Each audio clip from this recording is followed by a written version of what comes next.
முதலமைச்சர் திரு C. Joseph Vijay இவர்தான் அனைத்து துறைகளையும் மேற்பார்வையிடுகிறார், அனைத்து அமைச்சர்களையும் கண்காணிக்கிறார். ஆனாலும் இவருக்கென்று தனியாக சில துறைகள் இருக்கிறது. இவர்தான் அதிக துறைகளை தன் கைக்குள் வைத்துள்ளார்.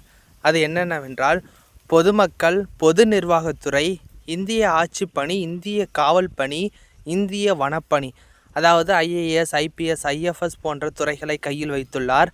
அது மட்டும் இல்லாமல் மாவட்ட வருவாய் அலுவலர்கள், காவல்துறை, உள்துறை, சிறப்பு திட்ட செயலாக்கம், சிறப்பு முன்னெடுப்புகள், வறுமை ஒழிப்பு மற்றும் ஊரக கடன் சுமை, இளைஞர் நலன், குழந்தைகள், முதியோர், மாற்றுத்திறனாளிகள் நலன், நகராட்சி நிர்வாகம், நகர்ப்புறம் மற்றும் குடிநீர் வழங்கல் ஆகிய பல துறைகளை கையில் வைத்துள்ளார்.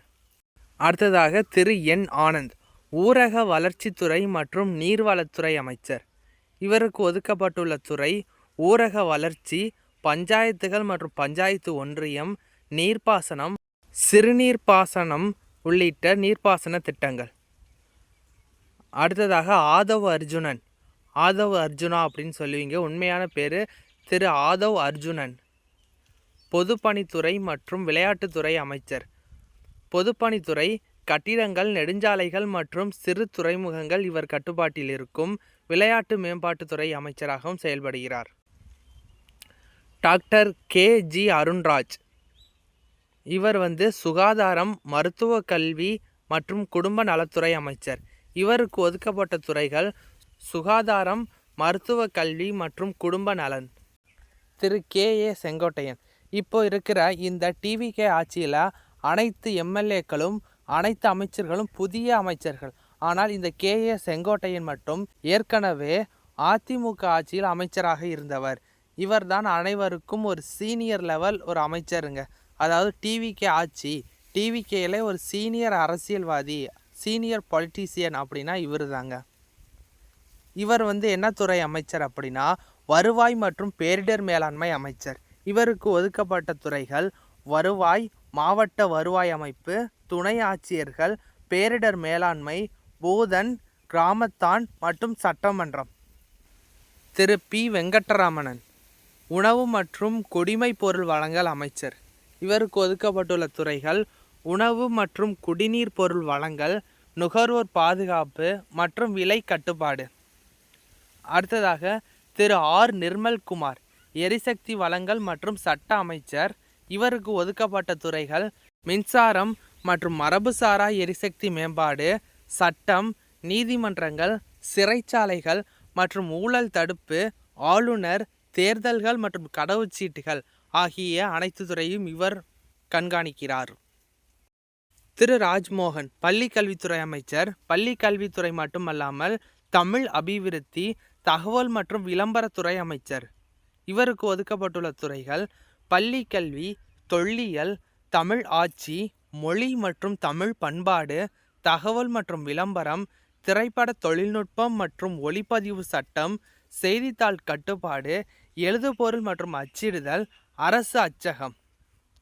அடுத்ததாக டாக்டர் TK பிரபு இவர் இயற்கை வளங்கள் அமைச்சர். இவருக்கு ஒதுக்கப்பட்ட துறைகள் கனிமங்கள் மற்றும் சுரங்கங்கள். அடுத்ததாக செல்வி S. கீர்த்தனா தொழில்துறை அமைச்சர். இவருக்கு ஒதுக்கப்பட்டுள்ள துறைகள் தொழில்கள் மற்றும் முதலீட்டு ஊக்குவிப்பு. அடுத்ததாக திரு P. விஸ்வநாதன் உயர்கல்வி அமைச்சர். இவருக்கு ஒதுக்கப்பட்டுள்ள துறைகள் தொழில்நுட்ப கல்வி, மின்னணுவியல், அறிவியல் மற்றும் தொழில்நுட்பம் உள்ளிட்ட உயர்கல்வித்துறைகள் இவருக்கு ஒதுக்கப்பட்டிருக்கு. அடுத்ததாக திரு S. ராஜேஷ்குமார் சுற்றுலாத்துறை அமைச்சர். இவருக்கு ஒதுக்கப்பட்டுள்ள துறைகள் சுற்றுலா மற்றும் சுற்றுலா மேம்பாட்டு கழகம். அடுத்ததாக திரு AM ஷாஜகான் சிறுபான்மையினர் நலத்துறை அமைச்சர். இவருக்கு ஒதுக்கப்பட்டுள்ள துறை சிறுபான்மையினர் நலன் மற்றும் வாக்கப் வாரியம். திரு வன்னி அரசு சமூக நீதி அமைச்சர்.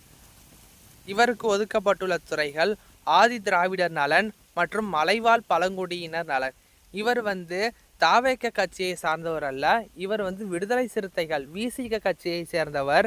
அவங்க VCK கட்சி தாவேக கட்சியுடன் கூட்டணி சேர்ந்தவுடன் கூட்டணியில் இருப்பவருக்கும் அமைச்சர் பதவி கொடுக்க வேண்டும் என்ற நோக்கில் திரு ஜோசப் விஜய் முதலமைச்சர் அவர்கள் இவருக்கு அதாவது திரு வி வன்னியரசு அவர்களுக்கு சமூக நீதி அமைச்சர் என்ற பொறுப்பை வழங்கியுள்ளார். அடுத்ததாக திரு ஆ விஜய் தமிழன் பார்த்திபன் போக்குவரத்து துறை அமைச்சர்.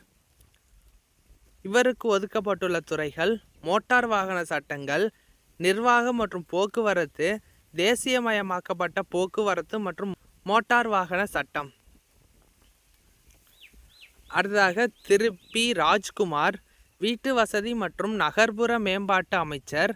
இவருக்கு ஒதுக்கப்பட்டுள்ள துறைகள் வீட்டு வசதி, ஊரக வீட்டு வசதி, நகர திட்டங்கள் மற்றும் வீட்டு வசதி மேம்பாடு, தங்குமிட கட்டுப்பாடு, தமிழ்நாடு நகர்ப்புற வாழ்விட அபிவிருத்தி வாரியம், நகர திட்டமிடல் மற்றும் நகர மேம்பாடு. அடுத்ததாக திரு வி சம்பத்குமார். இவர் பிற்படுத்தப்பட்ட வகுப்பினர் நலத்துறை அமைச்சர். இவருக்கு ஒதுக்கப்பட்டுள்ள துறைகள் பிற்படுத்தப்பட்ட வகுப்பினர் நலன் மற்றும் மிகவும் பிற்படுத்தப்பட்ட வகுப்பினர் நலன், அறிவிக்கப்படாத சமூக நலன், அறிவிக்கப்படாத சமூகங்கள் நலன்.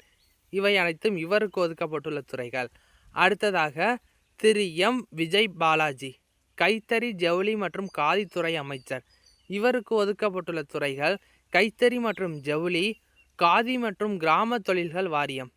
அடுத்ததாக திரு கே விக்னேஷ். இவர் மதுவிலக்கு மற்றும் கலால் துறை அமைச்சர். இவருக்கு ஒதுக்கப்பட்டுள்ள துறைகள் மதுவிலக்கு மற்றும் கலால் வரி. அடுத்ததாக திரு கே தென்னரசு.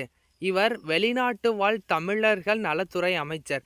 இவருக்கு ஒதுக்கப்பட்டுள்ள துறைகள் வெளிநாட்டு வாழ் தமிழர்கள் நலன், அகதிகள் மற்றும் வெளியேற்றப்பட்டவர்கள் நலன். இந்த துறைகளை இவர் கண்காணித்து வருகிறார். அடுத்ததாக திரு ஜே முகமது ஃபர்வாஸ். இவர் தொழிலாளர் நலன் மற்றும் திறன் மேம்பாட்டு அமைச்சர்.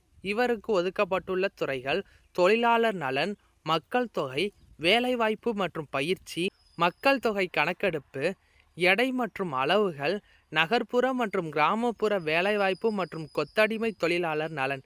இவை அனைத்தும் இவருக்கான துறைகள். அடுத்ததாக திரு வி காந்திராஜ் கூட்டுறவுத்துறை அமைச்சர். இவருக்கு ஒதுக்கப்பட்டுள்ள துறைகள் ஒத்துழைப்பு. அடுத்ததாக திருமதி கே ஜெகதேஸ்வரி. இவர் சமூக நலன் மற்றும் பெண்கள் மேம்பாட்டுத்துறை அமைச்சர்.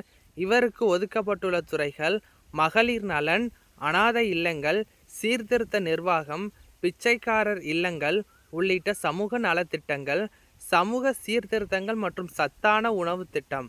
அடுத்ததாக திரு வினோத் வேளாண் துறை அமைச்சர் மற்றும் விவசாயிகள் நலத்துறை அமைச்சர். இவருக்கு ஒதுக்கப்பட்டுள்ள துறைகள் வேளாண்மை, வேளாண் பொறியியல், வேளாண் சேவை கூட்டுறவு சங்கங்கள், தோட்டக்கலை, சர்க்கரை, கரும்பு மீதான கலால் வரி, கரும்பு மேம்பாடு மற்றும் தரிசு நில மேம்பாடு. அடுத்ததாக திருமதி சி விஜயலட்சுமி பால் மற்றும் பால்வள மேம்பாட்டு அமைச்சர். இவருக்கு ஒதுக்கப்பட்டுள்ள துறைகள் பால் மற்றும் பால் பொருட்கள் மேம்பாடு. அடுத்ததாக திரு டி சரத்குமார் மனிதவள மேலாண்மை அமைச்சர். இவருக்கு ஒதுக்கப்பட்டுள்ள துறைகள் மனிதவள மேலாண்மை மற்றும் முன்னாள் இராணுவத்தினர் நலன். அடுத்ததாக திரு ரமேஷ் இந்து சமய மற்றும் அறநிலையத்துறை அமைச்சர். இவருக்கு ஒதுக்கப்பட்டுள்ள துறைகள் இந்து மத மற்றும் அறக்கட்டளைகள். அடுத்ததாக திரு பி மதன்ராஜா குறு சிறு மற்றும் நடுத்தர நிறுவனங்களுக்கான அமைச்சர். இவருக்கு ஒதுக்கப்பட்டுள்ள துறைகள் குடிசை தொழில்கள், சிறு தொழில்கள் உள்ளிட்ட கிராமப்புற தொழில்கள். அடுத்ததாக திரு என் மேரி வில்சன் நிதி, திட்டமிடல் மற்றும் மேம்பாட்டு அமைச்சர். இவருக்கு ஒதுக்கப்பட்டுள்ள துறைகள் நிதி, ஓய்வூதியங்கள் மற்றும் ஓய்வூதிய பலன்கள், திட்டமிடல் மற்றும் மேம்பாடு. அடுத்ததாக திரு ஸ்ரீநாத் மீன்வளத்துறை அமைச்சர், மீனவர் நலத்துறை. இவருக்கு ஒதுக்கப்பட்டுள்ள துறைகள் மீன்வளம், மீன்வள மேம்பாட்டு கழகம். அடுத்ததாக திருமதி எஸ் கமலி கால்நடை வளர்ப்பு அமைச்சர். இவருக்கு ஒதுக்கப்பட்டுள்ள துறை கால்நடை வளர்ப்பு. அடுத்ததாக திரு ஆர் குமார் செயற்கை நுண்ணறிவு, தகவல் தொழில்நுட்பம் மற்றும் டிஜிட்டல் சேவைகள் துறை அமைச்சர். இவருக்கு ஒதுக்கப்பட்டுள்ள துறைகள் செயற்கை நுண்ணறிவு, தகவல் தொழில்நுட்பம் மற்றும் டிஜிட்டல் சேவைகள். அடுத்ததாக திரு ஆர் வி ரஞ்சித்குமார். இவர் வனத்துறை அமைச்சர். இவருக்கு ஒதுக்கப்பட்டுள்ளது காடுகள். அதாவது வனங்கள் பாதுகாப்பு. அடுத்ததாக திரு டி. லோகேஷ் தமிழ்ச்செல்வன். இவர் வணிக வரிகள் மற்றும் பதிவுத்துறை அமைச்சர். இவருக்கு ஒதுக்கப்பட்டுள்ள துறைகள் வணிக வரிகள், பதிவு மற்றும் முத்திரை சட்டம், பணக்கடன் வழங்குதல், சீட்டுகள் மற்றும் நிறுவனங்களின் பதிவு தொடர்பான சட்டங்கள் உள்ளிட்ட கடன் நிவாரணம். அடுத்ததாக கடைசியாக 35வது அமைச்சராக திரு ராஜீவ், சுற்றுச்சூழல் மற்றும் காலநிலை மாற்ற அமைச்சர். இவருக்கு ஒதுக்கப்பட்டுள்ள துறைகள் சுற்றுச்சூழல், மாசு கட்டுப்பாட்டு வாரியம், பருவநிலை மாற்றம்.